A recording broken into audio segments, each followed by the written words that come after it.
republic for which it stands, one nation, under God, indivisible, with liberty and justice for all. Good morning, everyone.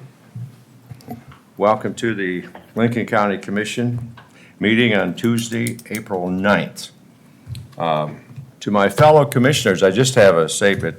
This is Be Kind to Attorney Day. So all you attorneys out there will be kind to you today. Now I know they make stuff up. So, anyway. Well, the first thing we need to have some board action on approving, before we begin, I'm asking to move item number 3, the presentation on the TIF district for the 85th interchange to be moved to item number 2. Number 2 will move to number 3. So with that change, we need a motion to approve the agenda. So moved. Second. Motion by Landine, second by Poppins. Any public comment? Hearing none. Kristen, please call the roll. Commissioner Aaron's, Yes. Commissioner Landine, Yes. Commissioner Poppins, Yes. Commissioner Gibbon, Yes. Commissioner Schmidt. Yes, motion carries 5-0. We now have items on our consent agenda. Are there any items, we'll take a motion on this consent agenda if there are no changes. Did you want any public comment? Oh, public comment on this too? No? Excuse me, Just to Mr. ask. Poppins. We'll have a Be Kind Day to you one of these years too. I won't hold my breath. Do we have public comment on the consent agenda? If not, I would offer a motion to approve the consent agenda items 1 through 7. motion by Poppins, I'll second. second by Landine. Okay.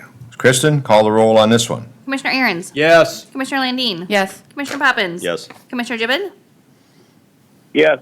Commissioner Schmidt. Yes, motion carries 5-0. Regular business. First reading.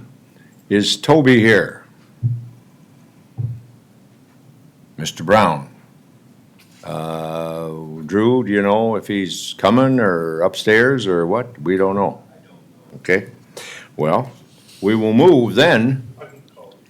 You can do First it. reading. Just, It's just the first. First reading.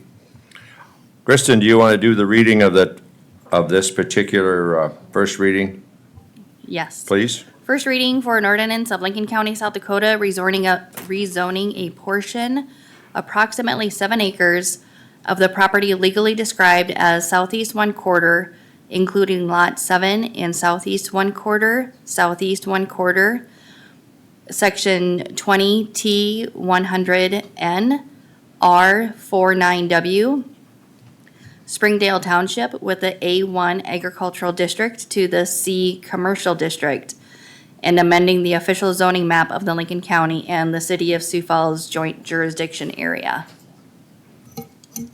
Have we got a date for the second reading? April 23rd April at 23rd. 7 PM. Okay. Any public comment on this? Hearing none, any commission comments? If not, we'll entertain a motion. we don't need a motion. No No motion. Okay. Todd, or Drew, do you want to introduce him, please? Or, Morning, Commissioners. Drew DeGroat from the State's Attorney's Office. We have Mr. Meyer Henry here from Meyer Henry Sargent to give a brief presentation or answer any questions regarding tax increment districts. As stated on the agenda, the Commission is entertaining the idea of a tax increment district to fund the 85th Street project. And then after Mr. Meyer Henry is done, I'll come back and ask for board action. okay, thank you. Todd? Good morning. So I'm here to speak about tax increment districts. In our state, I'll give you a little history. I know you've created a number of tax increment districts. Usually it's for development, for infrastructure. This would be very similar. About 6 or 8 years ago, I redrafted the tax increment law that added 11-9-8. which allowed a project cost to also be a grant or monetary obligation you could fund, which, as I understand, your commitment is kind of a monetary obligation. It's for a project cost, which would be a governmental purpose, but it's not going to be a project cost that the county actually owns. So under state law, you can do this. The question was, how do you pay for it? And Commissioner Schmidt and he asked that question. He said, could tax increment district pay for it? And the answer is yes. How it works is that the planning commission meets, and they recommend, after hearing and the public gets to comment on it, they recommend the creation of a tax increment district, and they set the boundaries and send it to the governing body for their determination. And as I always say to all governing bodies, creating a tax increment is within the discretion of the governing body, so it's up to the board whether they create it. The boundaries themselves, if they overlap either the city of Sioux Falls or the city of T, then you would first need to go to that entity and ask their permission. And if either of them said, no, we don't want any portion of our city to be in this tax increment district, then you could not go forward and approve the tax increment district. As I understand it, the preliminary drawing would not include, it would be contiguous, but it would not include any property that's currently within the jurisdiction of Sioux Falls or the city of T. Once that boundary recommendation comes to the council or to the county commission, you can approve it at that time. Normally what we do is we also have the project plan, which would be developed by the planning department, which would lay out and give the public what you intend to do with the tax increment money. If you create the district, at that date, a baseline is drawn, and all the taxing districts that are currently that are currently taxing the properties would, for the lifetime of the TIF, continue to get tax revenues on that base value, whatever it was last assessed. But as the interchange goes in and all the properties start developing into the highest and best use, commercial, businesses, all that increment would go into a fund, the tax increment fund, and could be used to pay monetary obligations of the county, which gets you to what entity, the key for this is there an entity out there that could fund this type of a TIF? Because it's build it and they would come type of tax increment district. You don't have a manufacturing plant that's coming to town and it's going to be built for approximately $600 million. This is going to be over time. The properties will develop over time. And so the key is, usually with these types of obligation, they're a term bond, which means they're due in 20 years. And all the increment that comes in first goes to pay interest and then goes to pay principal. And the key is, yes, over this 20-year period, we believe that these areas will be similar to other areas that have already developed around it, and that this value is going to be sufficient to pay the principal and interest when due. And that's kind of a feasibility study that's done in part of the plan. As I believe the county has been in discussion with the state, and the state may have money that they would actually be the bondholder and give a very good rate to allow this to occur. So that is a hiccup. So I've talked with the city of T, and it sounds like Commissioner Schmidt spoke with the city of Sioux Falls, and it doesn't sound like there's any objections, significant objections at this point. And unfortunately, there's really not many objections they can have if it's not within their jurisdiction currently. So once it's created, then it's just as the increment comes in, you pay off this obligation. And I believe the biggest aspect is the feasibility study, which, looking at that area, I'm kind of amazed how fast that's developed as the entrance to T has accelerated massive growth, I think another interchange there would just fill that whole area up.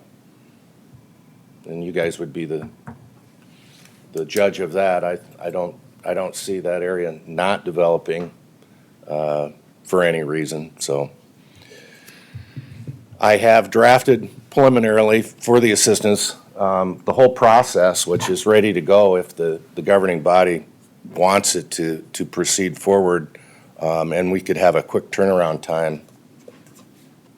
And any questions? I mean, the good news is the public has two shots at public comment. One's at the planning commission, which generally, unless it's not in my backyard, which this isn't that type of development, you don't see many people show up other than supporters. And then you have a hearing at the county commission level, and those for and against get to show up. So it's a very open process that tax increment creation allows public comment. Any And if you questions? want to know if this is a different type of tax increment, no, I helped on the Amazon warehouse.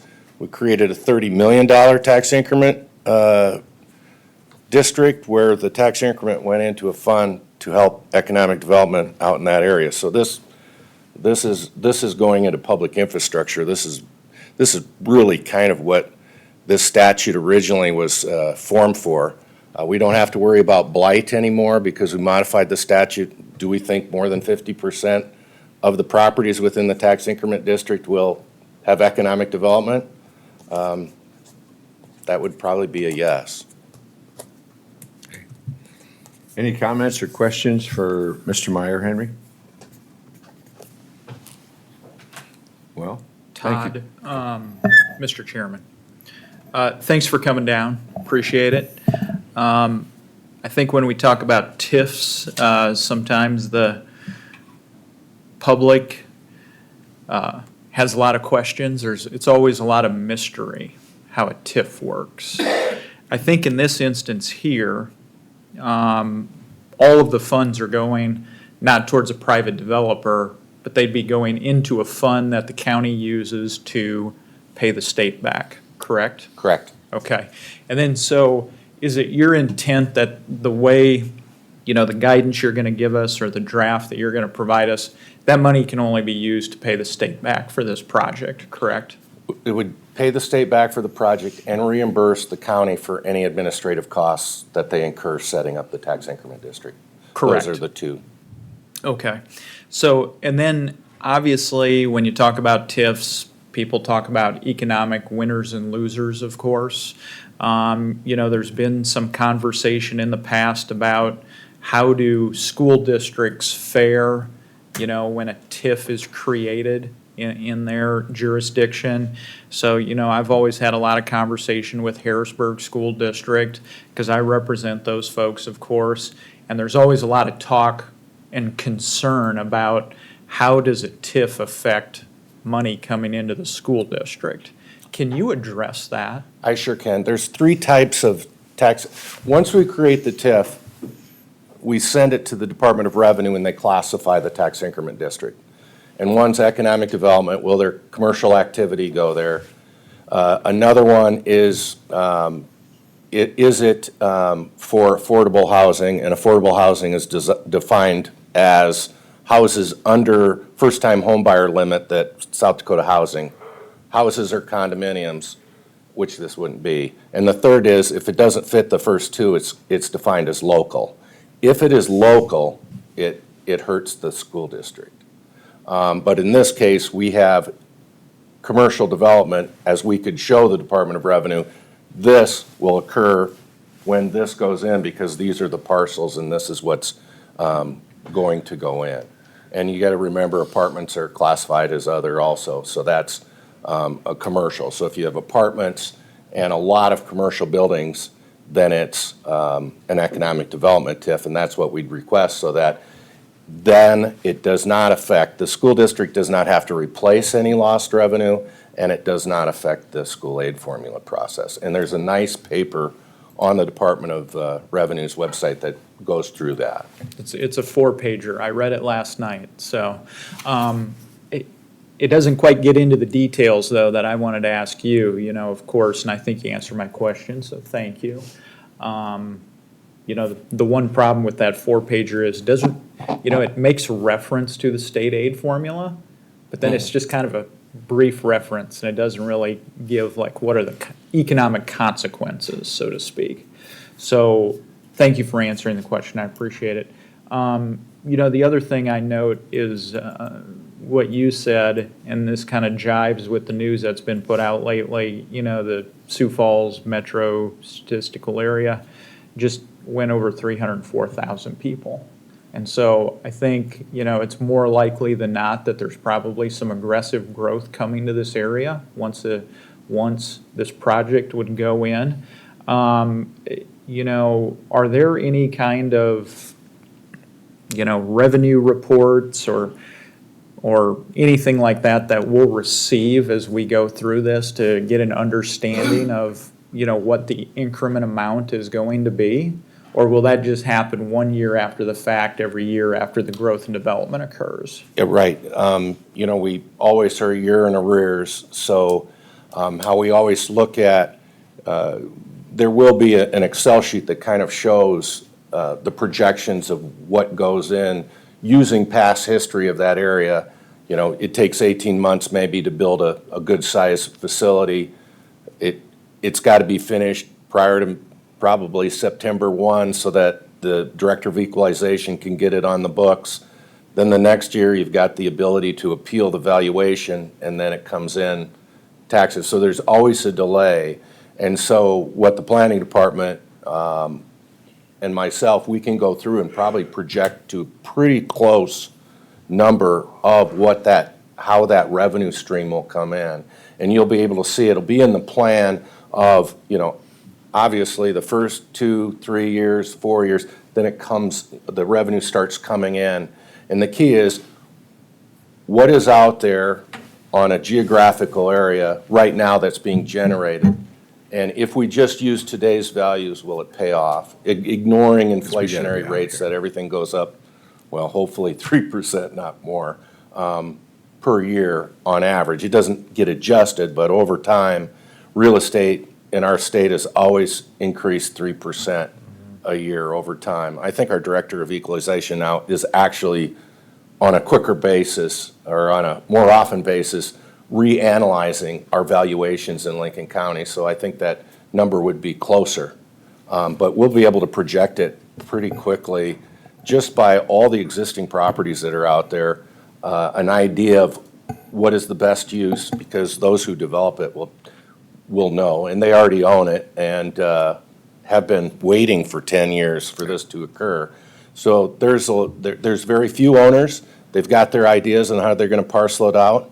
I think I was at a meeting 10 years talking about this ago down at Lloyd's office, where this is what they've been waiting for the 85th Street overpass for a long time, and they're ready to go as developers. I mean, and that's a kind of a key aspect too. So once this goes in and opens up, the traffic is there, it will develop. We can make really educated projections of what's going to go in. I'm sorry, yes. Mr. Chairman. And Go ahead. and the good news about this is state statute says, as the bondholder holds it, only the revenue coming in is pledged. There's no full faith credit or anything else if it's not there, they don't get paid. And Thank you. Commissioner Landine? What action do you need today to move forward? I don't know. I'm I was just asked to come down. and I'm looking at our agenda and I'm just wondering so we can move things along. I know the courts need this room here Yeah, at 10. Todd, thank you, Todd, for coming and appreciate that. Drew? Yeah, the staff would ask for board action to continue its investigation of the tax increment district and then provide a recommendation to Planning Commission. Thank you. You've heard that. Is there a public comment? Seeing none. Commissioners, any other questions? If not, motion to I'd make a approve. motion to move forward. Motion by Landine, second by Second. Poppins. Any other comments? Hearing none. Kristen, call the roll, please. Commissioner Aaron's, Yes. Commissioner Landine. Yes. Commissioner Poppins, Yes. Commissioner Gibbon, Yes. Commissioner Schmidt. Yes, motion carries 5-0. Before, David, come on up from here on up with the Helms report. Before we do that, I just want to announce that we have to be out of here by about 9:30. So this will turn into a courtroom because the judge needs this exit. So we may be pressed for time here, so everybody be aware of that. So if the chair has to do some manipulation, there's always a tomorrow. So anyway, David? Good morning. Dave Myers here from the airport. Just want to, our business today is, with the continuation of the development of the Lincoln County Airport is our south ramp construction. And also, I think Helms Engineering is on phone to kind of explain the project to everybody and just to get our approval from the board to move forward with that. Thank you, David. This is Brooke Edgar from Helms and Associates. I apologize for not being able to be in person today. We're traveling actually to the airport conference, but quickly, last year we did the north half of the apron as a project with the federal funding. It's a 90%. And this year we're looking to do the other half of the apron project with the anticipation of either construction this year or the following year, depending on when we're able to get the grant funding in place. As you can recall, FAA grants are based on bid amounts, so we need to move forward with getting the project bid, and then then we'll be back to the commission with a award of the grant bids with, in addition to having a grant application for approval as well.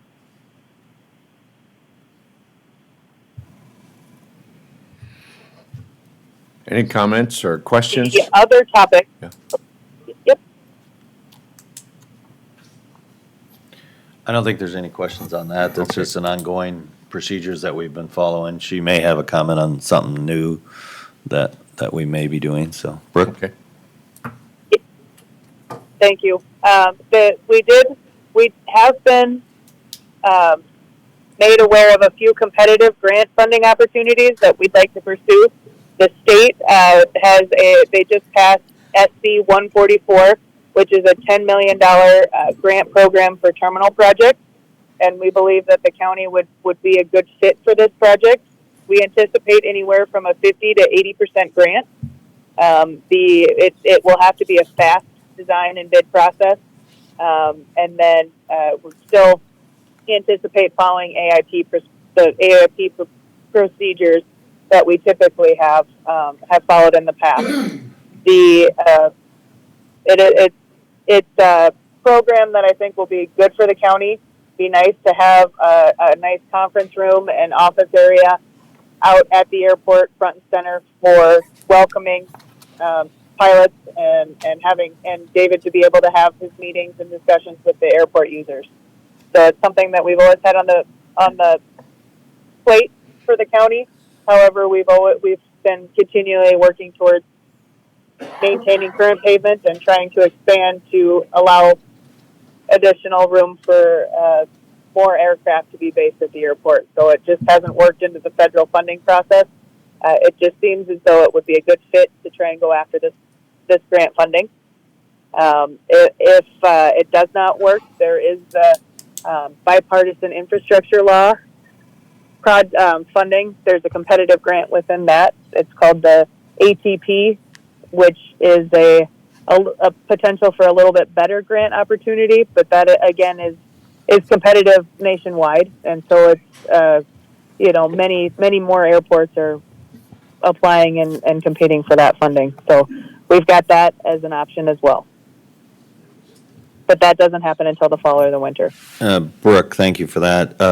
It's always interesting when things pop up that we weren't expecting. What cost will the county incur for applying for the grant, Brooke? There are no costs. We won't charge you to actually apply for the grant.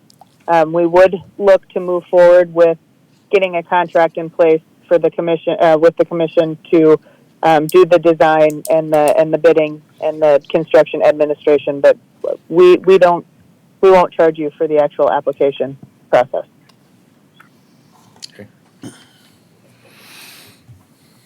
Any other questions, comments? Comments, clarification, Dave, we'd have to take action to apply for that grant today to get the process moving. Is there any action actually today needed for the south apron? No. I don't think so. No, there isn't. All right. Any questions more for David? If not, any public comment on this action that we're about ready to take? Seeing none. Commissioners, any comments, questions? Hearing none. I would move that we apply for this grant funding option for our GA building that we have applied through other mechanisms for, with the hope of being able to procure that funding and move forward with the structure. Second. Motion by Poppins, second by Commissioner Aaron's. Kristen, call the roll, please. Commissioner Aaron's. Yes. Commissioner Landine. Yes. Commissioner Poppins. Yes. Commissioner Gibbon. Yes. Commissioner Schmidt. Yes, motion carries 5-0. We have 3 items left. Terry, you come on up, but I'm making a chair comment here. This is what we're up against for our time purposes. We have to have an executive session today, and we also have to meet as the Board of Equalization.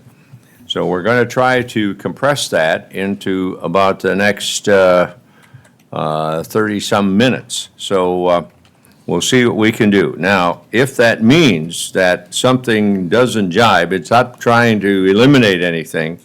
And to be very honest with you, Scott, maybe we'll do it next week if that's what we have to do. So anyway, Terry, go ahead, please. I'm up here today. Good morning, Terry Floyd, Highway Superintendent. I am looking for board action to approve and authorize the chair to execute a contract with Aztec Corp. For the 2024 microsurfacing project in the amount of $847,188.90. Is there any, you're asking for board action. Is there any public comment on our highway superintendent's request? If not, any comments or questions from the commission? Hearing none, Kristen, call the roll. We have a motion. I'll move I would- to Motion, approve. excuse me, motion. I'll second. Landine and Poppins. Okay, now, Kristen. Commissioner Aaron's. Yes. Commissioner Landine. Yes. Commissioner Poppins. Yes. Commissioner Gibbon. Yes. Commissioner Schmidt. Yes, motion carries 5-0. Next item I have for you is board action to request bids for the new office additions out at the highway shop. Plans are getting to be finalized by the end of this week, and we'll be ready to bid next week.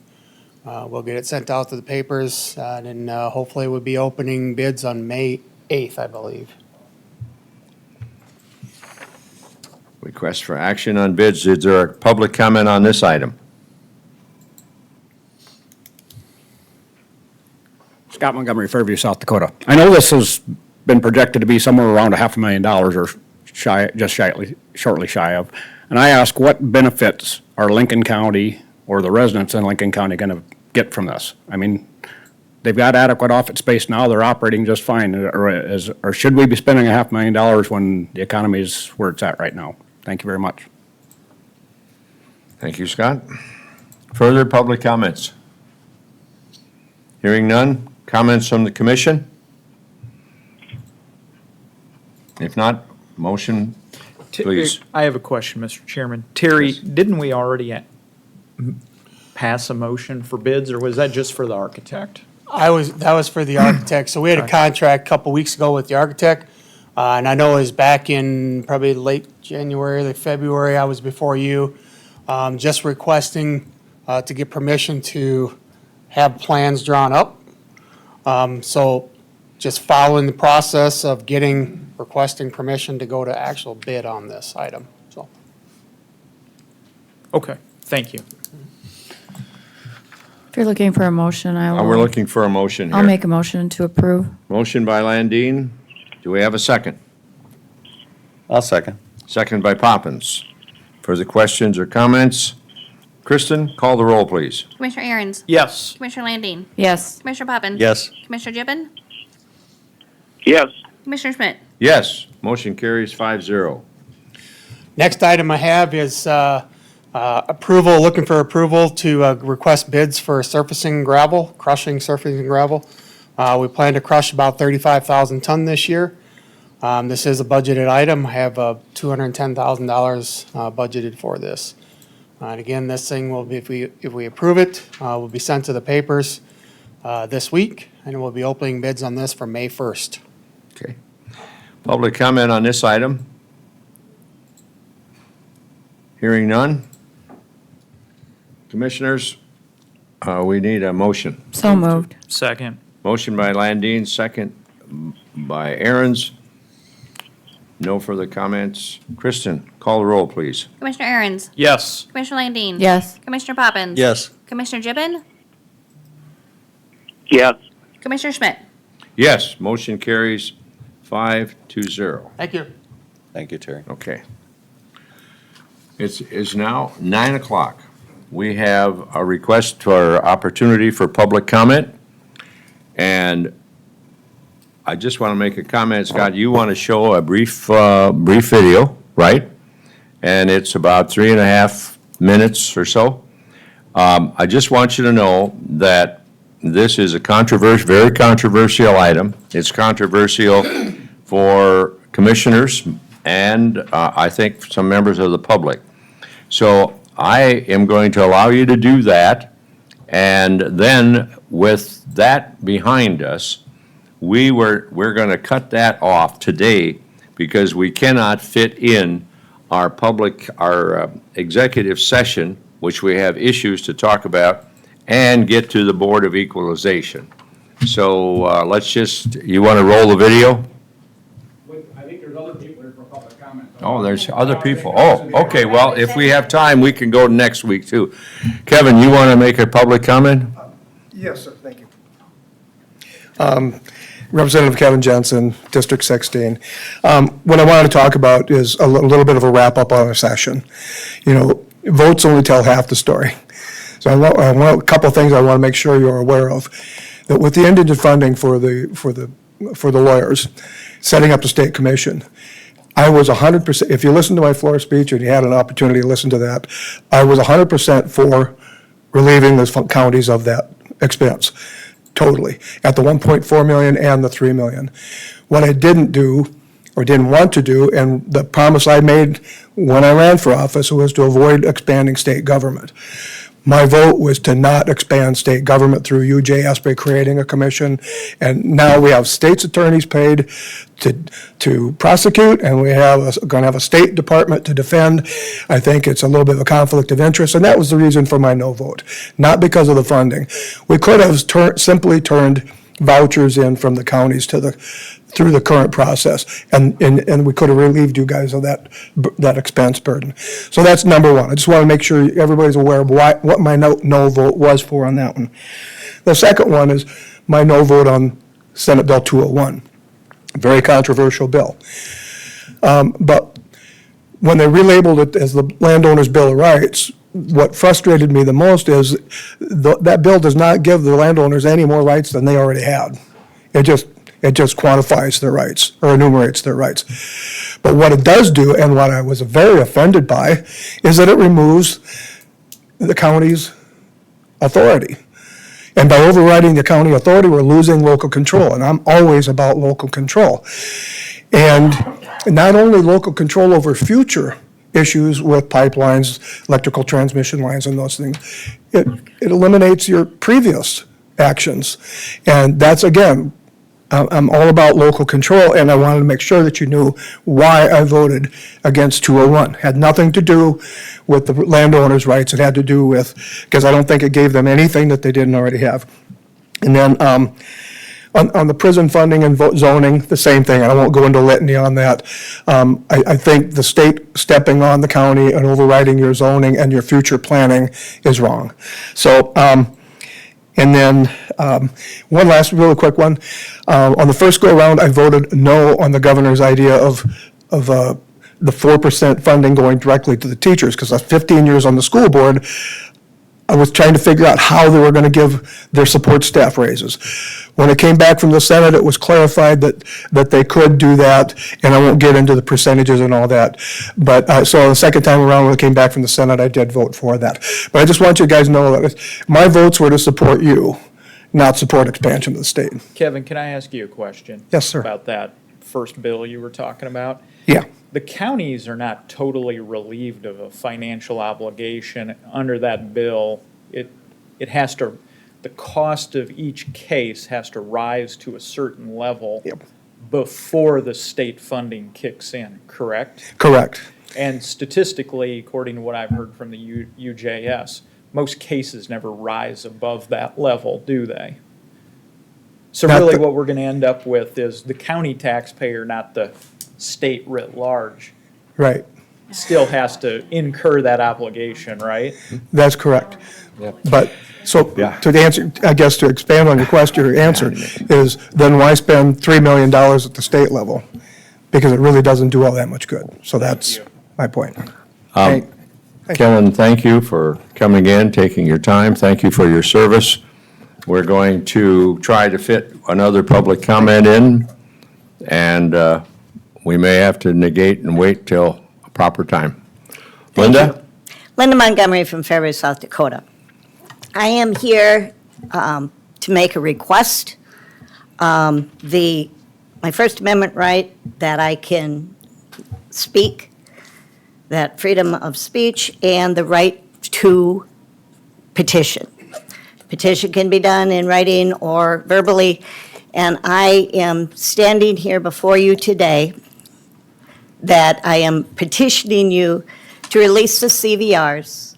I do not know why we had to go to court repeatedly, and it gets thrown out on petitions, out on procedure. But if we chose Path B to take this time, and the judge wanted Path A, and I just really believe that if we would have taken Path A, he wanted Path B. But what I'm here is these records are public records that the federal government made ES&S, put in the machines for the reason of confidence in our election, that the public, for ease of audit, to have the CVRs and the audit log. That is why they could not be certified for use in South Dakota or in any state without those two documents. The CVRs and the audit logs are public records. And we've been playing this game for 3 years. I've been researching, and we have thousands of hours between the groups across the state. Alls we want, and what I am petitioning you today regarding my First Amendment rights, I want the CVRs released. They've been FOIA requested twice for the 2020 and the 2022 election. So that when people, when you're in my field right now, and the people we talk with, the public is going, they don't have confidence in our election. They don't trust the machine. This is the very thing that allow your constituents to believe in those machines and believe that their vote counts. So please, I'm petitioning you to release those CVRs and the audit logs as requested on Freedom of Information Act. Thank you. Thank you, Linda. I'm going to stop right now and close public comment due to the fact that we have some other issues that we have to take care of. So with your understanding, you can be back next week. We'll have a proper amount of time. So without any other things, nope, I'm not going to even ask for commissioner reports. Do we need to go into an executive session? And would you tell me under what South Dakota public law we're going to go under that with? Subsection 3 and 4. Subsection 3 and 4. Do we have Do you want us to go into Board of Equalization quick before we adjourn? Yeah, that's I mean, get that consent Get agenda. that out. Yeah. We need to adjourn the commission meeting at this time. Don't we have to? Are we- Yes. We're and going then to go have to into adjourn, Board of- come back in. I would so and move adjourn. to adjourn and go into the Board of Equalization. Second. Okay. Kristen, call the roll, please. Commissioner Aaron's, Yes. Commissioner Landine. Yes. Commissioner Poppins. Yes. Commissioner Gibbon, Yes. Commissioner Schmidt. Yes. We need a motion to go into a Board of Equalization. I'll move to Yep. convene. Second. Motion made and second. Kristen, call the roll, please. Commissioner Aaron's, Yes. Commissioner Landine. Yes. Commissioner Poppins. Yes. Commissioner Gibbon, Yes. Commissioner Schmidt. Yes, we are now in the Board of Equalization. We now have our director in front of us. Good morning. Good morning, Carla. This is a consent agenda item, correct? That is correct. All right, Consent agenda. so ask for public comment. Public comment on the consent agenda for the Board of Equalization. Hearing none, we'll have a motion to approve the consent agenda. Move to approve. We have a motion by Commissioner Landine. Do we have a second? Second. By Commissioner Poppins. Any other questions, comments? Hearing none. Kristen, call the roll. Commissioner Aaron's, Yes. Commissioner Landine. Yes. Commissioner Poppins. Yes. Commissioner Gibbon, Yes. Commissioner Schmidt. Yes, motion carries 5-0. We have I will move to, adjourned. move to adjourn Adjourn Board out of of the Board of Equalization. Executive or Equalization. Do we have a second? Thank you. Second. Second by Commissioner Poppins. Any comments? Hearing none. Kristen, call the roll. Commissioner Aaron's, Yes. Commissioner Landine. Yes. Commissioner Poppins. Yes. Commissioner Gibbon, Yes. Commissioner Schmidt. Yes, we are now out of the Board of Equalization. We'll take a motion to commence back to the Board of Commissioners. So moved. Second. Motion by Landine, second by Commissioner Aaron's. Comment? Commissioner, for approval, call the roll. Commissioner Aaron's, Yes. Commissioner Landine. Yes. Commissioner Poppins. Yes. Commissioner Gibbon, Yes. Commissioner Schmidt. Yes, we are back into the Board of Commission. We need a motion to go into executive session. I'll make a motion. I'll second the motion under SDCL 125-2 sub 3 and sub 4.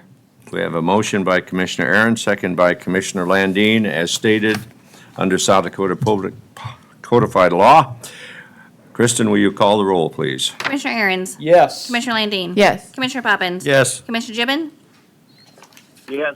Commissioner Schmidt. Yes, we are now in executive session. Yes. Motion. I'll second. Motion by Gibbon, second by Poppins to come out of executive session. Kristen, call the roll, please. Commissioner Aaron's, Yes. Commissioner Landine. Yes. Commissioner Poppins. Yes. Commissioner Gibbon, Yes. Commissioner Schmidt. Yes, we are now out of executive session. A motion to adjourn the commission meeting. So moved.